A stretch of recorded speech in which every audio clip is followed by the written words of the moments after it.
Listeners, today's episode of Associations Thrive is a little different. Last month, I had the opportunity to sit down with 4 other podcasters in the association industry: Dave Coriale, Kiki l'Italienne, Ben Muscolino, and Dave Will. We talked about what we're hearing and learning from our podcasts, how associations are reinventing themselves, and just how interconnected we all are. Be sure to listen until the very end after my outro for the bloopers. Enjoy!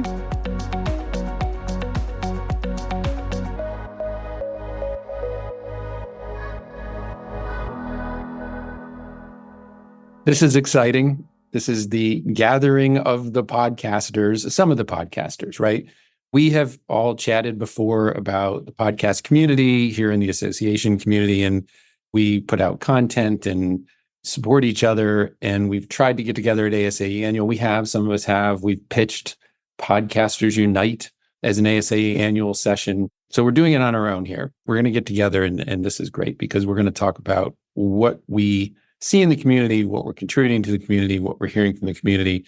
So before we even get started, why don't we do the quick round robin and do introductions? I'm going to MC a bit and go with the OG podcaster from this community, Kiki l'Italienne.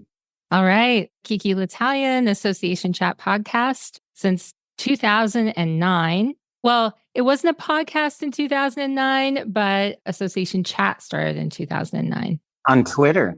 Oh, right. On Twitter. Ass and Chat. Most pornographic sounding hashtag ever. Thank you.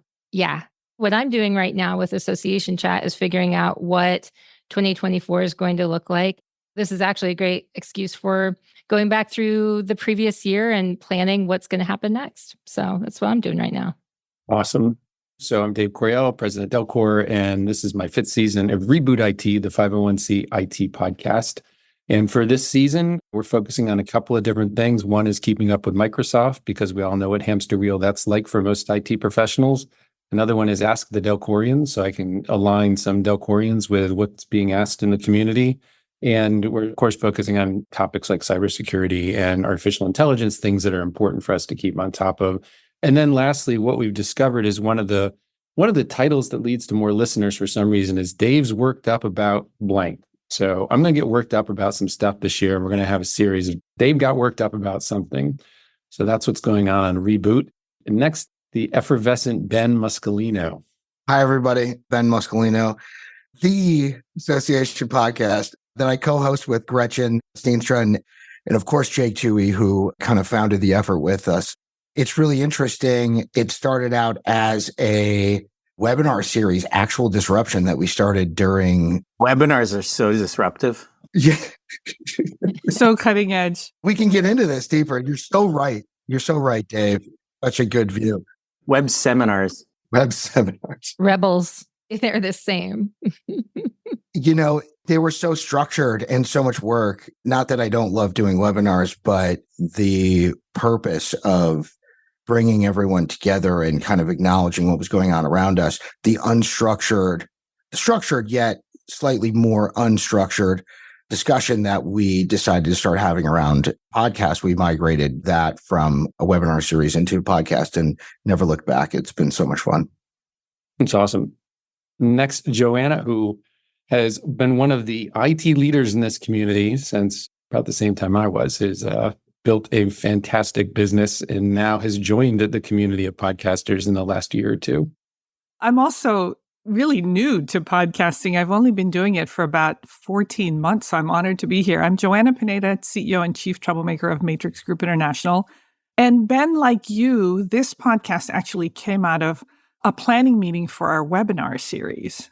We do a showcase twice a year, and somebody said, we need to tell more of these stories, so let's do a podcast. And I thought, oh God, a podcast. But here we are 14 months later, and what I do is we don't have themes for the podcast. I interview CEOs, chief execs of associations and nonprofits, and I ask them about their CEO journey, and then I ask them what their organizations are doing to thrive. So I never know what I'm going to get in my interview. That's cool. We should talk about that for a second too later, about scripting versus frameworking versus just going at it cold. Last but never least, my friend Dave Will. So many things I want to say, first of all, because I'm bottling up all my little. No, skip it. I know you. So intro. Was that it? Am I done? Yeah, you're done. Thank you very much. What's the name of your podcast, Dave? We'll allow you to say that. He asked me earlier, Dave, why are you so quiet? Because I knew when I opened my mouth, that's what was going to happen. Number one, I'm really glad Kiki was the first one to go pornographic in her language. Good job, Kiki. Number two, I actually think of the five of us like the Hobbit, what's it called? The Battle of the Five Armies. Here we go. Wait, who gets to be the Hobbit? I get called a Hobbit every day. I don't want to be a Hobbit here. Yeah, I think that's precasted. Oh, okay. Ben gets to be the Hobbit. I'm going to represent the trees. Nice. So wait, I am actually curious about what Dave's going for here. So keep going, David. No, that was the end. Oh, that was all right. My name is Dave Will. I'm the co-founder and CEO of Prop Fuel. I have a podcast called Association Strong with my brother, Tom Morrison. And Association Strong is the intersection of entrepreneurship meets associations. That was the original premise. And the reason for that is Tom and I, we've been on a number of vacations together. We're friends and our spouses have met and hung out and stuff. So we have a professional relationship, but we also have this personal relationship. And we'd be sitting on the beach with a cocktail and we'd be debating and arguing over exactly the stuff we talk about in the podcast. So we thought, wouldn't that be fun to record it? And now we bring guests in and we ultimately, at the end of the day, what's in the back of my mind is that intersection of where associations and entrepreneurship meet. I'd like to elevate both of those if we can. So that's what's kind of cool about, you said the Battle of the Five Armies. I don't see us battling anything. Well, if you remember correctly, a lot of them came together, Dave. A lot of them did? Yeah. The elves and the elves and the dwarves and the humans. And the hobbits. And the trees. And the trees kicked in it. The elves seem cool. I think I want to be an elf. I'll be an elf. You're a little arrogant for me, though. I am too. So, it's great. They're beautiful, just like Kiki. I think Dave's trying to get us back. Go ahead, Dave. All right. So, before we go too far into the lore and legend, and they weren't friends before. We've all been friends a long time, and we've all known each other a long time. So what I think is cool about it, though, is we all do have a different focus. I think what spurred part of this, even getting this together, when I was trying to get us together at Annual, was and hey, this sounds really bad. I don't know if people are paying enough attention to us. Hey, everyone, look over here. We're putting together this content. It's not sales content. It's not marketing content. Correct. It's just discussions going on in the association community that, we have different focuses around success versus what, culture and, like you said, the intersection of entrepreneurship. Ben, I'm still not sure what you're doing. But other than that, it's all good and it's good content. No, Ben, you guys have great, awesome conversations. We all do. And I just wanted to make sure that it's out there. Talk a little bit about maybe one of your favorite podcasts that you've done so far. And then we can talk a little bit about what we're learning as we're talking to all these people, right? We're out there having these conversations. Let's share those thoughts. What's your favorite podcast, Mr. Will? Dave, which one have you done that you love the most or, feel like is a good example? It's pretty inconsistent, which is a theme I'm hearing in this group where sometimes we'll have association execs talk about their association, their issues and how they resolve them. And then other times we'll have some keynote speakers talking about generational issues or looking into the futurists talking about what's coming down the pike. Those are always super interesting. But the ones that I find the most interesting are the regular association execs. Nobody that's going to get up on a stage and talk. It's somebody that we pull out some intricacies about how they're doing their job that's unique that everybody could learn from. One that comes to mind is Guillermo Ortiz de Zarate. Mm-hmm. Mm-hmm. So he goes by G. He works for NCARB, National Council of Architectural Review Boards. And so NCARB is obviously an association, but they have, under G's tutelage, they've created this thing called Lineup. And Lineup is basically a for-profit software company. And they're not the only ones to do this. There's a lot of associations that have created this for-profit entity as a revenue-driving entity under the umbrella.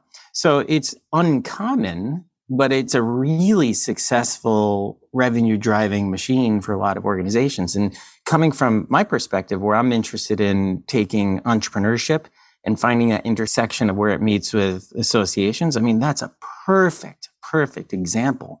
And so I can think of one or two podcasts like that, but the one I did with Guillermo was called, it started with Innovative Ideas, and then the title went on, but it was back in 2022, Innovative Ideas.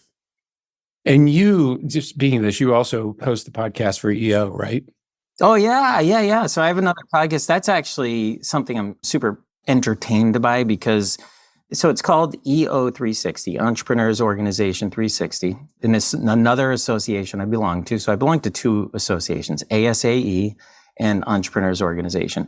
And for EO, I do their global podcast, 18,000 members worldwide. And I've had some really cool guests, but there it's like a human interest story. I've interviewed the founder of Reebok. Wow. Like the guy that actually came up with the name Reebok. Super cool. Interviewed a lot of really interesting people. This guy on the cover of Time magazine that is reversing age. And then who's the guy? Paul Hutchinson did a movie recently on rescuing abducted children. So you're having a breadth of conversations there too, but your intersection is still entrepreneurship, which is cool. You know, because you're bringing that to this community. Oh, yeah. No, it doesn't always go into how to be a better entrepreneur. They're not really how to as much as to really get to the core of what makes an entrepreneur tick. And from the association side, what makes a thriving association tick. That's what I'm going for. That's awesome. I want to jump in with one point. So it is funny to think back and think, well, what are my favorite episodes? I think I have favorite episodes and I have favorite guests. And like, you're not supposed to pick a favorite child, right?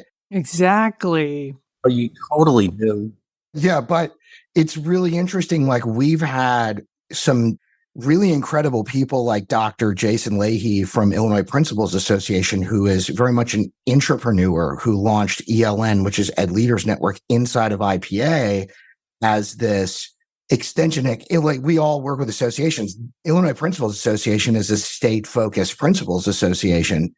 And yet he launched this grant program to create micro-credentials and go to colleges and get them to accredit those things, and then like drag this thing across 16 other states and like replicate the model. He's built this juggernaut of a business inside this little state education association.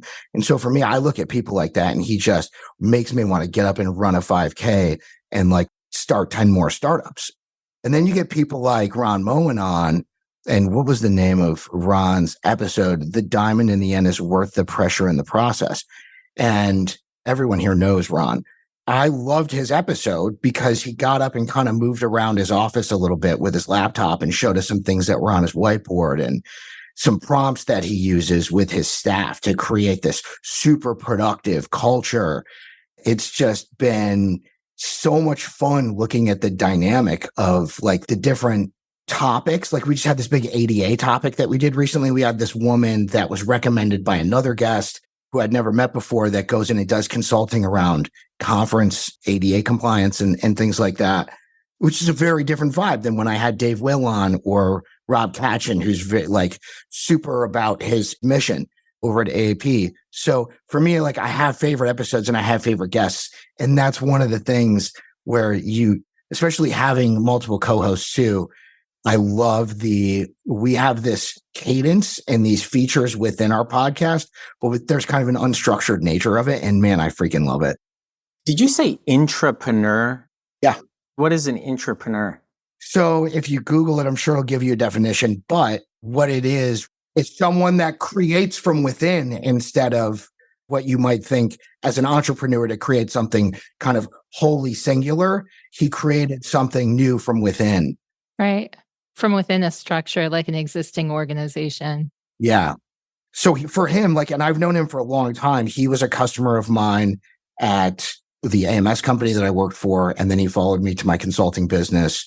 And when I left that, he followed me to my next consulting business. And when I took over the community software business, he followed me there as well. And so we probably all have some of those customers, right? But to the extent that you get to know someone and watch them grow their career and build things alongside while you're doing it and kind of do these things that are so different and yet so similar and parallel and feed off each other and learn from each other. I feel so fortunate to kind of be able to like wrangle those conversations together and share them with people.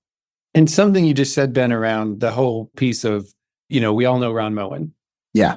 It's almost like a toss away comment, but it's so true. And your part about following, and somebody followed me here, and we've all known each other for so long. I feel like a lot of people outside this community don't get that. They don't get that in whatever community they're in, that there's these connective points and tissues that have happened for so long that we've got to see each other. I mean, Kiki, you're a Delcorian alumni. I am. That's right.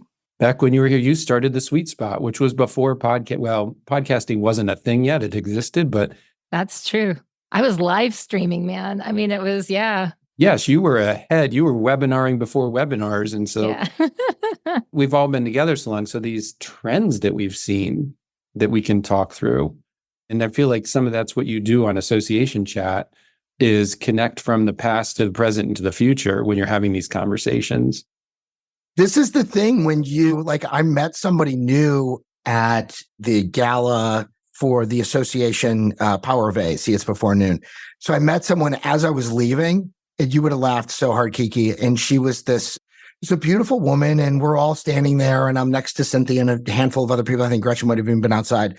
And this woman was like, this is my second day at the association, and I'm new to the association market. And I'm standing around, and we had all been drinking. Most of us had known each other for years.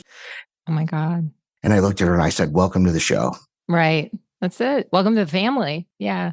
Because it is a little bit of a throwaway, that connective tissue that you mentioned, Dave. Like people that come in from outside the industry wonder how some of these, everyone knows each other. And I take it for granted a little bit how long it took and how hard it was to kind of learn the industry, learn the people, and learn all of it in the dynamics and who to look to learn to and all of those things. Yeah.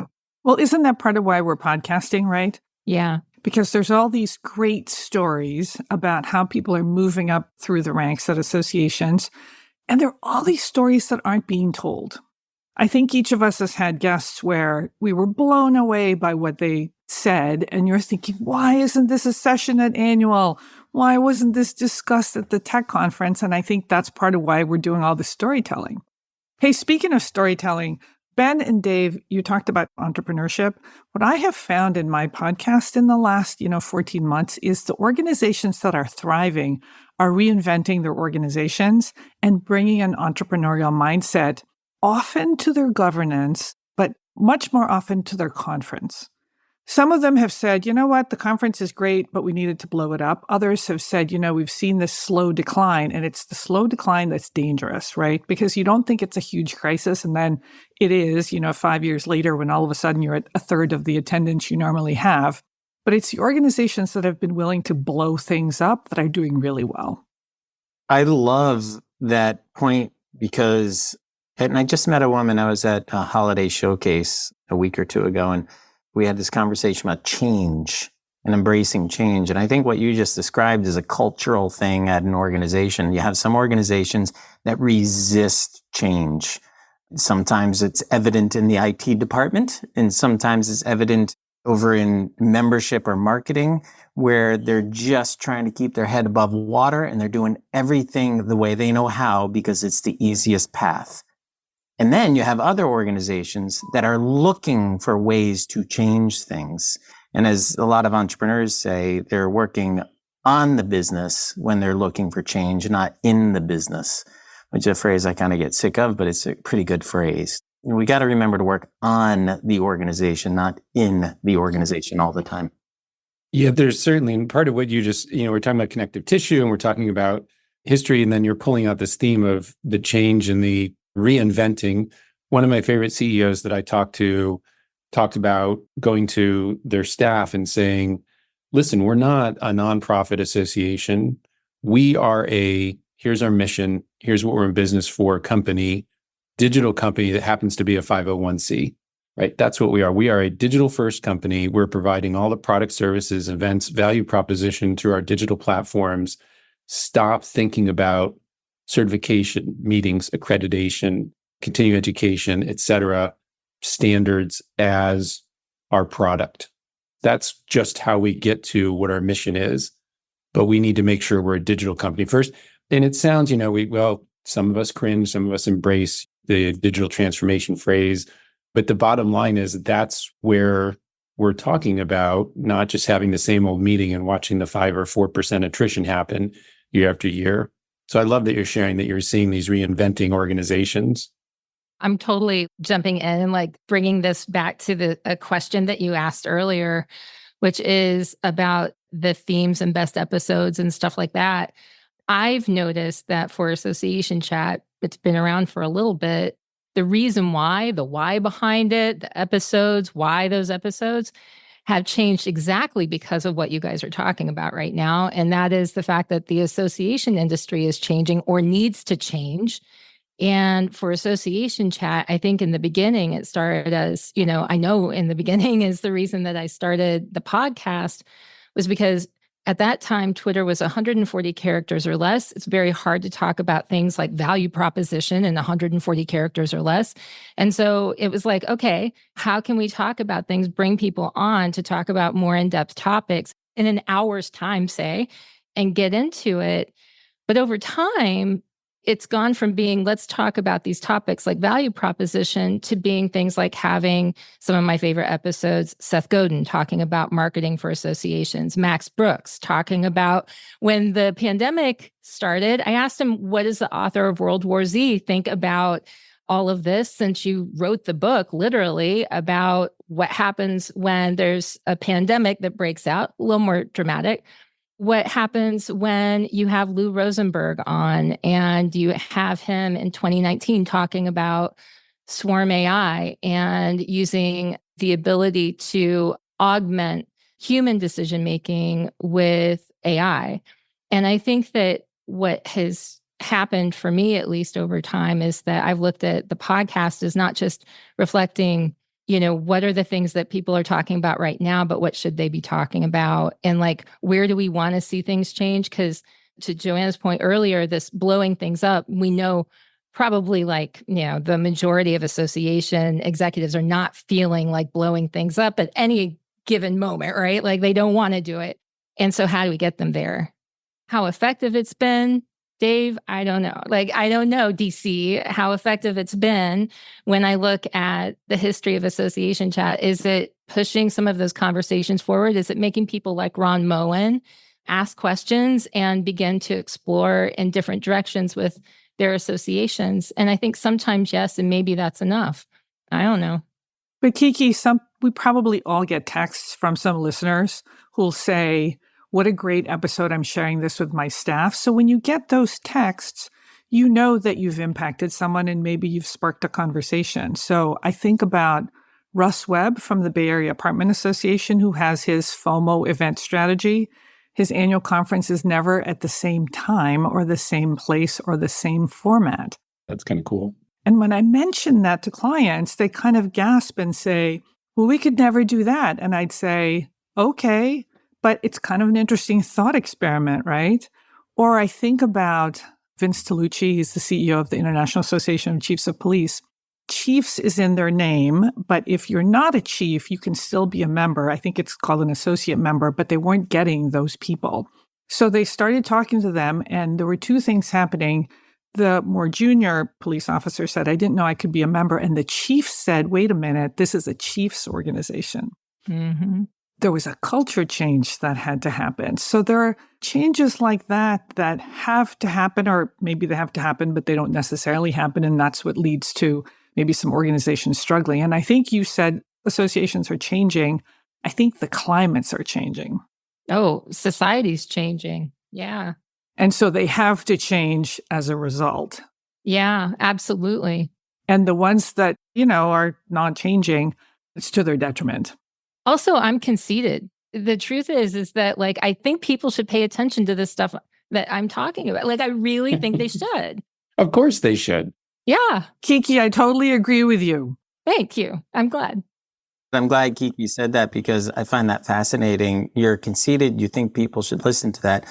I'm selfish and I don't do it for anyone else to listen to. And quite the contrary. Oftentimes you hear hosts of shows like Larry King or people that have really done this professionally for a lifetime. And they're always thinking about the audience and what does the audience need? I'm so selfish. Both the podcasts I don't do that. And I'm not saying this is correct or the best way to do it. I'm just telling you, I'm pretty selfish about it. Are you doing it for you? I do it totally for me. And I ask questions that I'm interested in. I ask things that get me stimulated and engaged in the conversation. It just so happens that I'm so average in just about every way. It also happens to be what a lot of other people want to know and listen to. So there is an advantage to being like, it's funny, in high school and college, I always thought like, I'm so average in every single way. I say the thing everybody's always thinking, and this happens to be the place where that plays well. I don't care sincerely, and I mean this sincerely, I do not care if anyone listens to the podcast. Do we have a BS button on our panels Yeah. anywhere? Right. I'm sorry, Dave. I'm calling BS on that. I'm fascinated you think that, DC, because I really and sincerely do not care. My interest in the podcast is what I get out of that conversation. I love talking to people, and that's what I care about. Now, don't get me wrong. If I'm doing a webinar or promoting something for Prop Fuel, I want an audience, man. I want to get up on stage. I'm a bit of a showboat and I love attention. No, you're not, Dave. Shocker. The podcast for me is all about the conversation. And I mean that sincerely. I mean, with everybody though, come on. If you listen to all of our podcasts, I think we're all curious and we want to have the conversation. I've actually listened to all of your podcasts and I listen regularly, and you're great interviewers. And I think that's the secret. Well, thank you. I share the same feeling about all the ones that I've listened to. And I think there's also a certain level of energy we all have. I know Ben has more energy than the rest of us. That shows everywhere. But Before noon or afternoon. yes, 4 out of the 5 of you are amazing. Like 4/5, so you're really, really good. So proud of 4 of you. 4/5 are great. I don't know. I think that's probably true, Ben. I think you probably do have a ton of energy, that this is part of your outlet. It is. And you are always talking to people. I mean, if I see you at anything, you're holding audience and holding court, and you're talking to people all the time. So why not record it, share those conversations, right? Yeah, that's fair. I appreciate that. I mean, to be honest, I do randomly call people sometimes I like to shake trees, and like I have the energy to do it, and I just love it. It is a little bit of a selfish pursuit, Dave Will. And I agree with you. Like I cherry pick sometimes like the people I want to hear from, and I want to hear them talk about this thing. But I feel so proud of the fact that I can record it and put it on a platform that I know other people are going to listen to. I almost look at it like when I'm giving presentations, which I love presenting, but I have a very casual presentation style because I like to pull people in and I like to get reactions out of people and make sure they're listening, even if like half of it is just to make sure that they are listening, because it's always, for me, it's that 1 or 2 takeaways. And I always tell people that when I'm presenting on a topic too, it's like, we're going to spend 45 minutes together. I may touch on a few things, like do me a favor and narrow in on 1 or 2, or like when you see it, like raise your hand and be like, that's mine. That's the one that I'm going to take with me. And by the way, I'm going to leave the room now. I don't need anything else. Right. And I try to find those moments in our podcast. I don't want to like put us up on a pedestal like that, but I think that because we have podcasts, not because of who we are in the market, but because we have podcasts in the market, people look to us to feel connected to the industry, to the guests that we bring on, to the topics that we talk about. And so I feel this responsibility to like try and cover stuff and have it unstructured and like dig deeper. And that's the thing I hated about the webinar series. I love a good webinar, and we were putting so much time and energy into the polish of it. The podcast is the authenticity of it, and the fact that I have 2 really smart co-hosts means that I don't know what anybody's going to say from minute to minute sometimes, and it's enthralling. I have a question. I wanted to find out, and it's really a question for all of you, is how has having a podcast changed you ever since you started your association-focused podcast? What changes have you seen in yourselves or in how you relate to people and how you view things?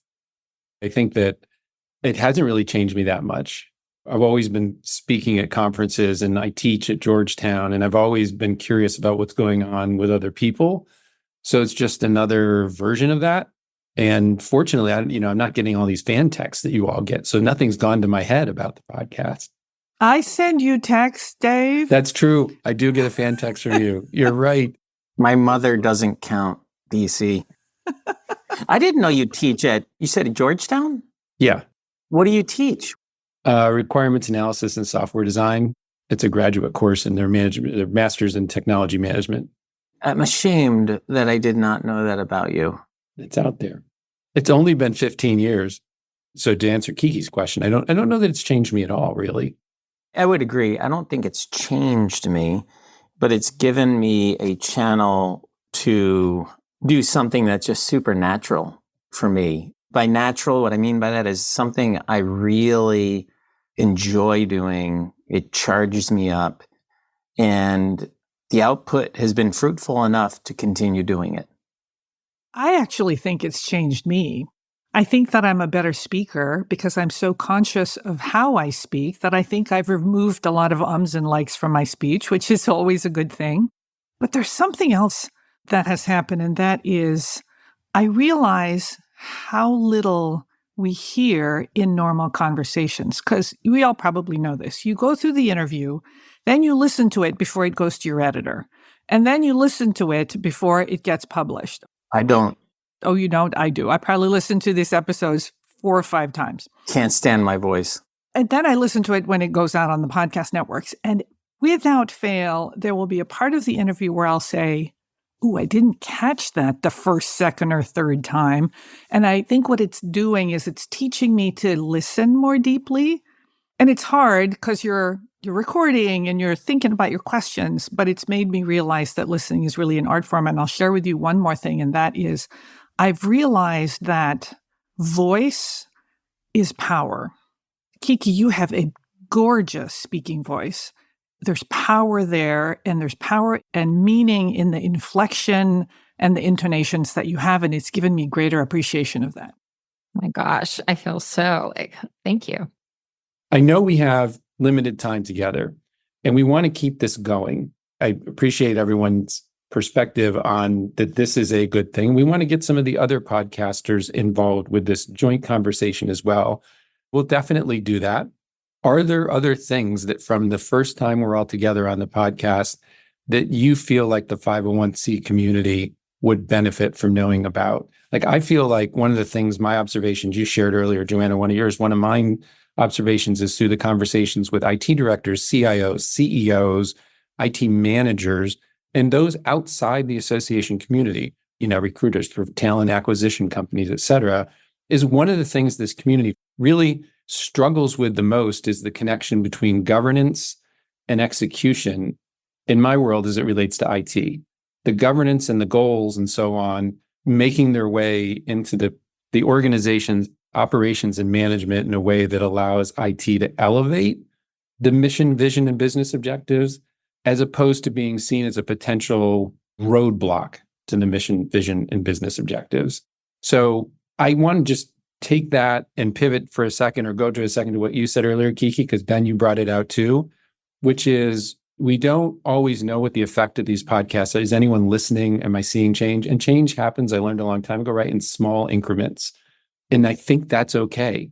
Joanna, you brought that people give you feedback or an email. Ben, you brought up that you have these conversations later and you see people over a longitude of their career and you see the changes happen. I think we should take that as that's okay, that this is happening in small increments. And as we bring others into the conversation, find out what the changes they're seeing as a possible theme for us to continue this going forward. I joke about being conceited and like everybody should listen to me. Maybe a little bit of that is true. I do believe that it's very important, this role that we play in our space. I think that at a time when you have so many places where you can get information, I think each one of us being able to distill and bring in and bring attention and focus to different areas that we think that people should pay attention to, I think that plays an extremely important role. And this question about, is anybody listening and what can we do? I'll go ahead and claim it. I wish I could grow the audience times 100, times 1,000. Like I think there's so much more that we could do. I think that we should own our roles and what we're able to do in this space. I bemoan the fact that we've lost the ability to reach an amazing amount of people through Twitter, that we've lost a channel that was actually very, very effective, that actually allowed people to have entire movements in countries. And now we don't have that. And I think that what we should look at maybe as our little group here and even beyond those who are here right now is, if we took a serious look at our podcast and we thought more than just, I really want to talk to Seth Godin or whoever, Sam Horn, about whatever. If we looked at our podcast and we thought, okay, how can we have the greatest impact on the association community for real, and like actually carry it through so that we're reaching people in a better way, what would that look like? That's a question that I think we should explore. And I personally, I want to explore that for this coming year. I'm looking at that right now. And part of that is understanding that not everybody wants to listen to an hour-long podcast. Mine's all long form, right? And we were talking about ASE annual, about doing short form and all kinds of different stuff. What does it look like to be more effective in what we're doing? I care a lot about that. And I want to make that happen in 2024. Isn't that an interesting topic too? We started out saying we wanted to do 30-minute episodes, the drive time episode. And we just published a 2-part episode with Wes because we were talking about holes in the market. And then we're arguing about we should build a software that does this. And they're like, there's no market for it. And it ended up being this hour-plus thing that we split into 2 episodes because it was so much fun that we were like, we're not going to cut this off. And the debate was educational for the people. I agree with the things that you guys both just said, this incremental nature of it. I'm so sentimental. I keep this $100 bill from my grandmother that she gave me 12 years ago in my wallet because I know that she gave it to me with a Christmas card. And I'm I'm just going to carry this forever. She didn't sign it or anything. I just know it's from her. I think it's so cool that we get to catalog the relationships and the lessons and those micro moments on a platform that arguably is going to live and be amplified digitally forever. And I think to me, I've said this since I realized where I was, and I don't remember what year it was. I could probably think back, but I say this and I'll say it now, being on the for-profit side of the nonprofit market is the pleasure of my life and I'm never leaving. And anytime I can find that micro moment to take something that we know or have learned or that we can learn from somebody else and put it there on the shelf for someone to find later. Yeah, it is a lot of fun. Hey, Ben, I heard those 2 episodes with Wes, and it was like being a fly on the wall for a great conversation. I'll just say one thing. I like the storytelling. I had Larry Hoffer from AIAS say to me, I'm so happy to be on the podcast because usually it's the large associations that get the attention. And he felt really happy to be able to tell his story. And for me, that's enough, just to be able to tell the story of these association execs and their organizations and the things they're doing. And some of them are doing quite amazing things, and some of them are quite small. What about you, Dave? Any closing thoughts as we... Well, yeah, I do. I'm grateful to be associated with you guys because over the 20 some odd years I've been working in the association space, there's probably 20 or 30 people I've bumped into that have been super influential to me, and you guys fall in that category. So, Ben, you said earlier, it takes a while to get to know the industry. You're so right. My first ASAE, one of those nights I went out with one of my coworkers and we went to see Batman, Dark Knight. That was back in 2003 or 4 or something like that, because I didn't know what else to do. Anyway, I can't imagine taking a night at ASE annual and going to see a movie. That doesn't make sense to me. So I'm grateful to be here with you guys. Thanks for including me. So wrapping up, thank you for taking the time. I know we're all extremely busy and doing our own podcasts, among other things. I'm about to go off to a Tech Tuesday with Reggie that we're hosting on ASAE. So let's keep this conversation going. Maybe quarterly we all get together, we bring some of the other association community podcasters in, find out what they're finding out, and take it from there. Thanks again, and look forward to seeing you guys in 3D sometime soon.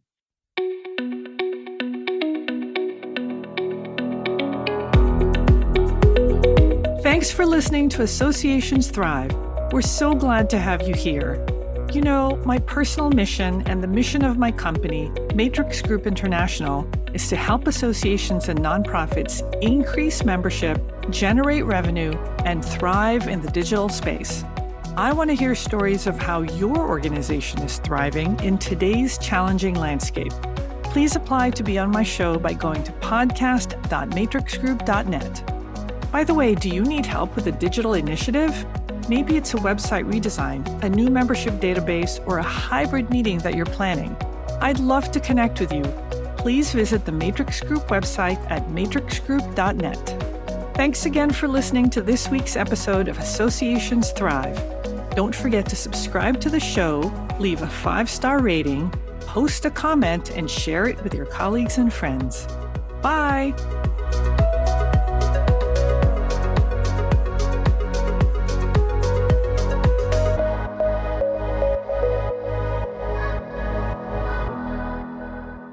This is solid blooper territory. Yeah.